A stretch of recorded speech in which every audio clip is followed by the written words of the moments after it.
안녕하세요. 채도사입니다. 오늘은 노아 홍수 심판 이후에 노아가 방주에서 내려서 하나님과 언약을 맺는 것에 대해서 함께 살펴보고자 합니다. 하나님께서 많은 비를 내리심으로 세상을 심판하셨습니다. 그래서 노아의 방주만이 남아 있었고 비가 내리는 동안 방주는 계속 물 위를 떠다녔습니다. 비가 그치고 나서 물이 감소하기 시작하자 방주는 아라랏산에 정박합니다. 이 아라랏산이 정확히 어디 있는지 위치는 알 수는 없습니다. 도착하고 난 뒤에 노아는 이제 물이 빠져서 이제는 우리가 살 수 있을지 확인하기 위해서 까마귀하고 비둘기를 보내서 확인하게 됩니다. 까마귀는 날려보내지만 그냥 갔다가 돌아오는 것으로 끝나서 확인할 수 없었고요. 비둘기를 통해서 이것을 확인하게 됩니다. 첫 번째 보냈을 때는 비둘기가 날아갔다가 바로 돌아왔습니다. 두 번째에는 날아갔다가 저녁 때쯤 돌아왔고 감람나무 새 잎사귀를 물고 왔습니다. 저녁 때 돌아왔다라는 것은 이제 이 비둘기가 쉴 수 있는 공간들이 있었다라는 걸 알 수 있고요. 또 감람나무 새 잎사귀를 가져왔다라는 것은 새로운 생명들이 태어나고 자라고 있다라는 것을 보여주는 겁니다. 그럼 마지막 세 번째 날랐을 때는 이제 비둘기가 돌아오지 않았습니다. 비둘기가 돌아오지 않아도 이제 충분히 살 수 있었던 공간이라는 것을 알 수 있습니다. 이렇게 노아는 비둘기를 통해서 이렇게 세 번을 확인하게 됩니다.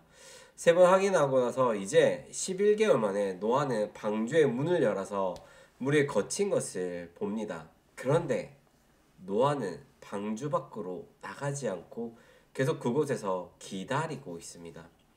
그래서 노아는 언제 방주 밖으로 나가냐면 17절에서 하나님께서 내리라고 할 때 노아는 내립니다.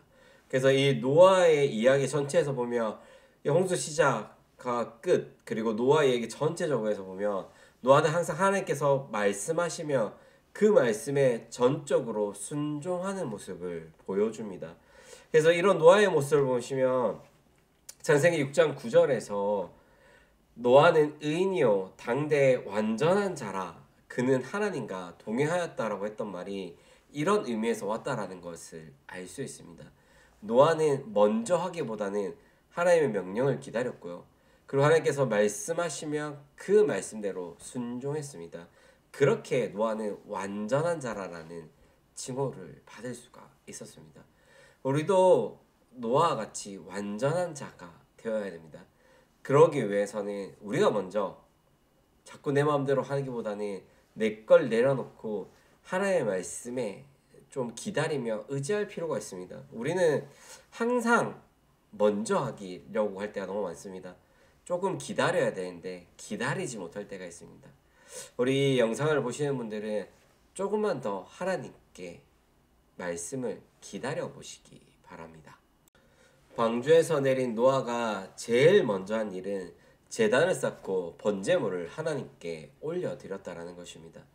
앞에서 얘기했지만 창세기 6장에서 9장까지 노아는 하나님이 명령하면 명령한 대로 순종했습니다. 노아가 스스로 뭔가를 한 부분들이 전혀 나오지 않습니다. 하지만 여기서는 노아가 자발적으로 제단을 쌓고 번제물을 드림으로 하나님을 예배했다라는 것이 보입니다. 노아에게 있어서 가장 중요한 것은 하나님이었다라는 것을 알 수 있는 분입니다. 노아는 순종하는 자였고 하나님을 예배하는 자였습니다. 그렇게 하나님은 노아는 하나님과 동행하는 자였다라는 것을 알 수 있습니다. 하나님께서는 노아의 예배를 기쁘게 받으셨습니다. 그리고 하나님께서는 이제 사람의 죄로 땅을 저주하지 않겠다고 모든 생물을 멸하지 않겠다라고 약속해 주십니다. 그리고 또 반복되는 것이 신음과 거둠, 추위와 더위, 여름과 겨울, 낮과 노아의 예배를 하나님께서는 기쁘게 받았습니다. 그래서 하나님은 약속을 하십니다. 사람의 죄로 땅을 저주하지 않고 모든 생물을 멸하지 않겠다라고 약속해 주십니다. 그리고 또 한 가지는 신음과 거둠, 추위와 더위, 여름과 겨울, 낮과 밤이 계속 반복될 것이라고 약속해 주십니다. 노아의 홍수 심판으로 인해서 이 신음과 거둠이 없어졌고요. 추위와 더위가 없어졌고 여름과 겨울, 낮과 밤이 아무 의미가 없어졌습니다. 1년이라는 시간 동안 비가 왔고 물이 가득 차 있었기 때문에 이 모든 것들이 없어졌는데 하나님께서는 이제 심판하지 않겠다는 의미에서 이것이 영원히 반복될 것을 말씀하고 있으신 겁니다. 그래서 이제는 더 이상 하나님께서 물론 세상을 심판하지 않고 이 세상이 돌아가는 것들이 계속 반복되게 됩니다.